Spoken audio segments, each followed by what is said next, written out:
నిజామాబాద్ జిల్లా బాపూజీ వచనాలయం ఎన్నికల్లో అధ్యక్ష పదవికి తాను వేసిన నామినేషన్ తిరస్కరించడంపై నేడు హైకోర్టులో విచారణ జరిగింది.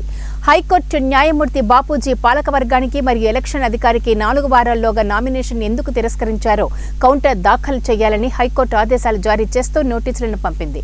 ఈ సందర్భంగా బాపూజీ వచనాల ఎన్నికల అధికారికి కోనేరు సాయి కుమార్ 4 వారాల పాటు ఈ ఎన్నికలను వాయిదా వేయాలని కోరడం జరిగింది.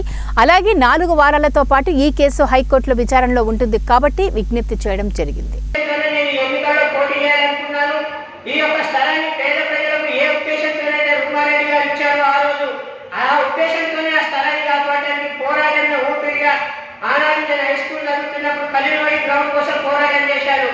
ఒక సంవత్సరం పాటు గ్రౌండ్ కోసం పోరాటం చేస్తే ఆ రోజు జైలు డైరెక్టర్ శ్రీమతి డాక్టర్ రెబెల్లా వారిని పంపించి రాష్ట్ర ప్రభుత్వం ఆ గ్రౌండ్ విద్యార్థులకు వచ్చింది.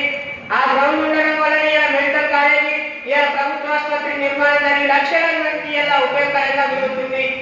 అదేవిధంగా జిల్లా కేంద్రంలో ఉన్నటువంటి ఈ స్థలం కూడా వచనాలయం ఎంతో మంది అందులో పుస్తకాలు 5 రూపాయలకు 3 రోజులకు ఇంటికి తీసుకెళ్లి చదివి సౌలభ్యం. అదేవిధంగా పేపర్లు లేనటువంటి వాళ్ళు న్యూస్ పేపర్ చదవనటువంటి వాళ్ళకి ఇలా న్యూస్ పేపర్ కూడా అక్కడ లభించేటువంటి సౌకర్యం కేంద్రం పట్టణ జిల్లా కేంద్రం. నేను కూడా కాలేజీ చేస్తున్నప్పుడు కావాలని దాన్ని కమర్షియల్గా చేసి